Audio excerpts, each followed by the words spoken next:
Good evening everyone, welcome to chemistry classes. और कल जैसे कि मैंने आप सभी को बताया अपने कल के वीडियो में कि पदार्थ की सबसे सूक्ष्मतम इकाई अणु कहलाती है। अणुओं में इलेक्ट्रॉन्स, प्रोटॉन्स और न्यूट्रॉन्स पाए जाते हैं।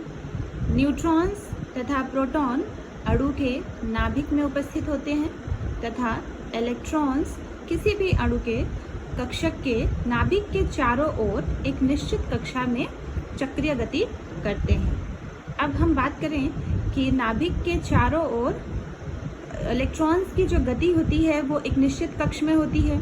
ऐसा तो नहीं है कि वो कहीं भी घूमेंगे, है ना। तो जो इलेक्ट्रॉन्स की गति होती है वो एक निश्चित पाथ होता है, उनका एक निश्चित मार्ग होता है जिसे हम कक्ष या ऑर्बिटल्स कहते हैं।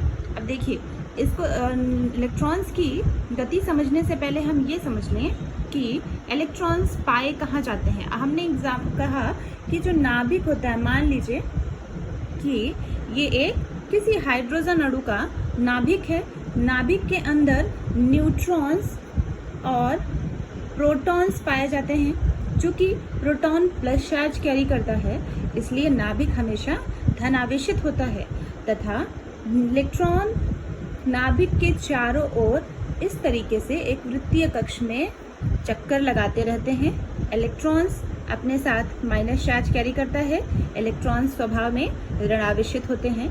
इस प्रकार ये इलेक्ट्रॉन अपनी चक्रीय गति में इस नाभिक के चारों तरफ गति करते रहता है। ठीक है। अब ये गति किसी निश्चित पथ पर होती है, किसी निश्चित जगह पर होती है। तो इलेक्ट्रॉन्स पाए कहाँ जाते हैं? ऐसा तो नहीं है कि नाभिक के चारों ओर का त्रिविम के आसपास का जितना भी स्थान है हर जगह इलेक्ट्रॉन पाए जाएंगे, ऐसा नहीं होता है। इलेक्ट्रॉन्स के पाए जाने की एक निश्चित स्थान होता है, तो उसको हम क्या कहते हैं? ऑर्बिटल्स कहलाते हैं। मैं आपको परिभाषा से बता देती हूँ।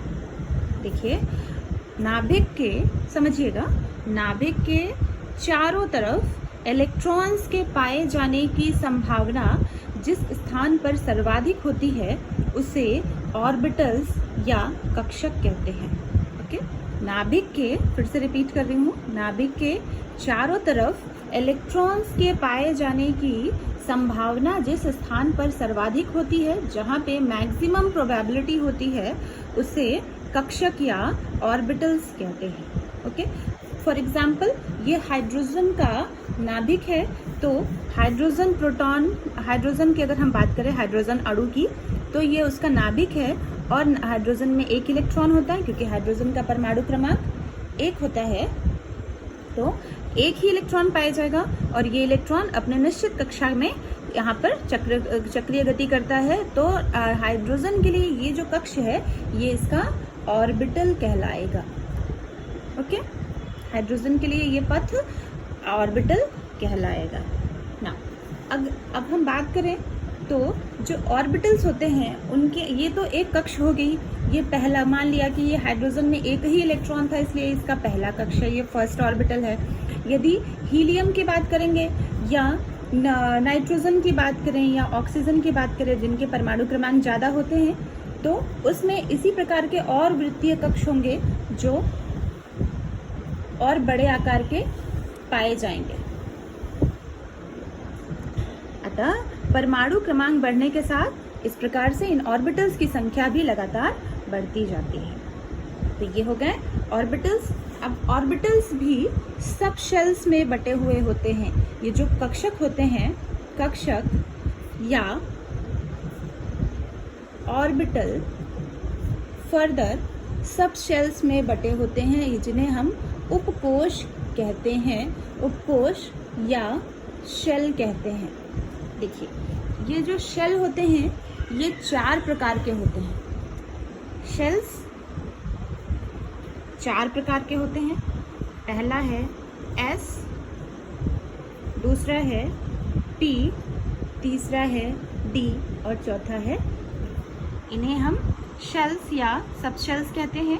ये ऑर्बिटल्स, जो ये ऑर्बिटल्स हैं, ये आगे जाकर के 4 प्रकार के सबसेल में या उपकोश में बनके से मिलकर के बने होते हैं, जिसमें पहला ऑर्बिटल है S ऑर्बिटल, जिसे हम S ऑर्बिटल के नाम से जानते हैं। दूसरे को P ऑर्बिटल, तीसरा D और चौथा है F ऑर्बिटल। इन सभी कक्षकों का अपना निश्चित आकार और आकृति होती है। तथा इन सभी में इलेक्ट्रॉन्स पाए जाते हैं। इसके आगे का मैं नेक्स्ट वीडियो में कंटिन्यू करूँगी। Okay, thank you.